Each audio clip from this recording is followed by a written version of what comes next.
Here with Frankie Corrado. And Frankie, the Maple Leafs have hit the quarter mark of the season. They are 12-6-2.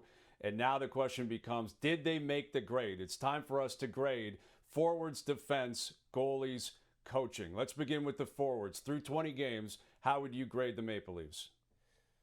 Okay, Hayes, I have the offensive group of the Maple Leafs as a B, and I was thinking of going B-. The only thing saving this right now is the fact that they're a middle-of-the-pack team when it comes to goals for per game, and then they're the top third in the NHL when it comes to goals for. Now, the thing that would bring this down for me is there's a number of guys that have not hit their stride offensively this season. Guys like Max Domi, Pontus Holmberg, David Kampf. There's some guys that need to do a little bit more offensively, not to mention that there's some categories that they don't exactly excel in right now. They're not great off the rush, but all around, I would say offensively, it's a B for this group. It's not bad. It's a work in progress. There could be a little bit more, and there has been a little bit more within this offensive group.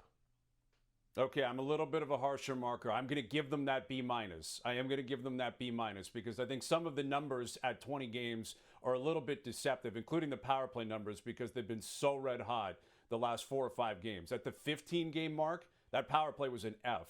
Right? To their credit, the Maple Leafs have gotten a lot better, somehow without Austin Matthews on that PP1. But the power play numbers are actually improving, and that in large part is the forwards. They play 4 forwards, 1 defense. And again, you mentioned a lot of guys who simply have not come to the table yet offensively, including Austin Matthews, prior to him being injured. When he is at 100%, he's the best goal scorer in the world. We haven't seen it. Max Domi hasn't scored yet. Pontus Holmberg, David Kampf. But collectively, middle of the pack with a lot more to be given, and I think they will eventually get there. I expect this to be B+, A- by the 40-game mark, certainly by game 82, but I'm a B- for the forwards at the 20-game mark. All right, let's move to the defense here. What would you grade the Maple Leafs defense core through 20 games? I have the defense core as an A-, and really, Hayes, it's more defending as a group, not just the D-core itself. This team has improved so much, and a lot of that has to do with the key acquisitions that they made in the offseason. Chris Tanev, Oliver Ekman-Larsson have added something to this group that they needed, and now you take a look at how they don't break as easily. Yes, they're going to bend at times. Yes, they've relied on solid goaltending, but when you look at some of the games that they've been able to hang around in and eventually find ways to win, it's because they didn't break along the way. So for me, those two guys have been big contributors to the group. As a team, they've been defending much better. But the D-core finally looks like it might have that real shutdown pairing. That Chris Tanev, Jake McCabe shutdown pairing where you look at the puzzle of all 6 pieces on the back end and you say it fits a little better than it has in years past. I have the D-core as an A-. Yeah, I see it the same way. I think it is an A-. I think in terms of the actual bold numbers, and a lot of this is goaltending related, and we'll get to that momentarily, but they're 6th in the league in terms of goals allowed on the season. They're a top 10 penalty kill. Again, I would include that in large part on what the defense core is going to do and the team defense is going to do. They have also been very, very healthy, which I think needs to be a part of the grading process in pro sports, especially in the modern era. These guys are showing up and they're playing. They are available every single night. I am going to apply that to my grade. And also when you consider all of the defensive issues that they've had in terms of individual pairings and players being slotted out of position in terms of their top 6, it certainly looks as if the management team has put together the right mix of players to supply what you just stated. They might have a shutdown defense pair here that they've been waiting for forever in McCabe and Tanev. Oliver Ekman-Larsson has fit in beautifully in terms of what he did in the past in Florida, prior to that in Vancouver. And he came in here on a long-term deal. He's here for 4 years. He's played 1,000 games in the league, and he looks fresh, and he's been physical, and he's allowed Morgan Riley to just fit into this season and blend into the season as opposed to having to really step up. And we talked about the forwards not necessarily popping yet and not supplying the offense that should be expected and will be needed as the season goes on. That's put more of a strain, I think, on the defense core, and I think they've stepped up beautifully. So, yeah, I would give it an A- at this point. There is some room for improvement. I'm not sure how much it can or will improve, but this is a better defense core through 20 games than we've seen through 20 games of previous seasons in a long, long time here in Toronto. All right, let's get to the goaltender position, and I think both of us are going to be very positive when it comes to marking this position. Anthony Stolarz, Joseph Woll. We've seen Dennis Hildeby through 20 games. Frankie, kick this off. The goaltender position through 20 games for the Maple Leafs. What is your grade? It has to be an A+. If this is not going to be an A+, Hayes, I don't know what is.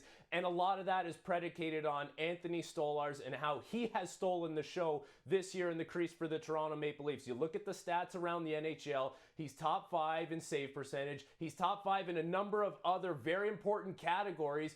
And without him, who knows what this would have looked like? Joseph Woll wasn't ready to start the season. Anthony Stolarz came in right away and quashed any kind of concerns about what he was going to look like, how he could handle the workload. And yes, we just talked about how the team is playing defensively, structured and strong in front of him, in front of the goaltenders. But Anthony Stolarz has had a number of nights where he had to carry this team to wins. And now Joseph Woll is finding his groove. And that means that's great news for the Leafs in the crease, because you have two goaltenders that you feel like you can go to on a night-to-night basis and give you a chance to win. There's no other grade for the Leafs goalies. It has to be an A+. I agree. I can't push back on that. It is an A+. Now, I will say it would have been an A or maybe an A- if Joseph Woll didn't start pulling his weight. I think that's a significant part of this grading process, because Stolarz has been an A+.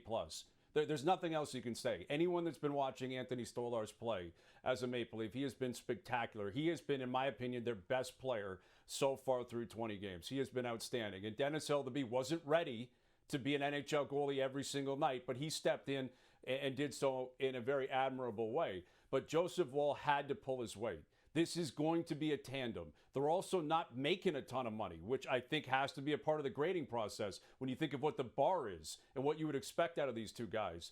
But Joseph Woll now is up to a .922 save percentage on the season. That's very significant. I'm not sure there's another team in the league that could match Stolarz and Woll in terms of the stats they're putting up. Not who they are, what they'll be by the end of the year, and whether or not they're going to win Vezinas or go to the Hall of Fame. We're talking simply through 20 games. Stolarz and Woll together have been a phenomenal pairing, and I couldn't agree with you more. It has to be an A+. All right, let's get to the coaching staff here. Craig Berube and his staff through 20 games.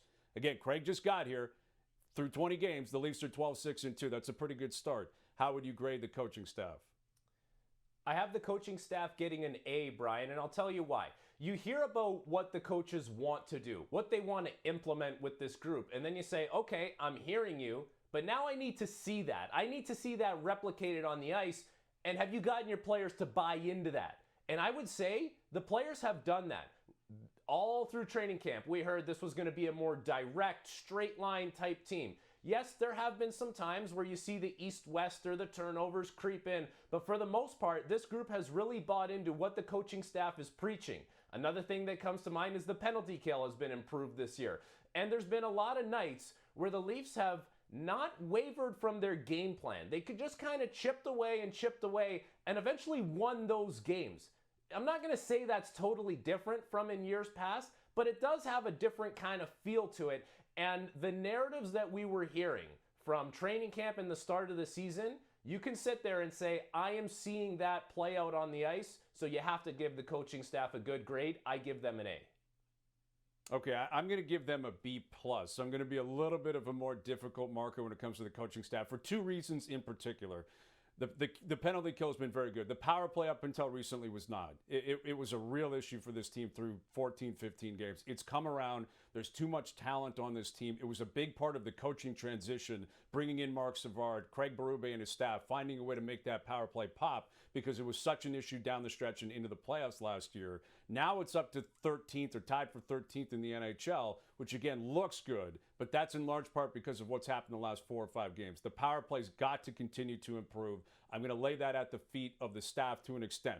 Majority of it at the players, but certainly the staff has to take some of that responsibility. And this team still takes a lot of penalties. And Craig Berube and staff, I think they need to get at this team to make sure that they lower the amount of penalties they take so that they don't continue to put a strain on the penalty killers and on the goaltenders who have been so phenomenal this year. Maybe that's a stickler point, but I think by the end of the year, you'd like to be in the top half. in terms of discipline, in terms of staying out of the box, and they're closer to the bottom third at this point through 20 games. But I agree with your assessment in terms of messaging, team philosophy, and systems, and them applying it and them sticking to it. I think Craig Berube and company have been off to a great start. They deserve a lot of credit because through 20 games, the Leafs at 12-6-2, it's about as good as you could expect. There's still 62 more, but those are the grades for Frankie Corrado and Brian Hayes through 20 games.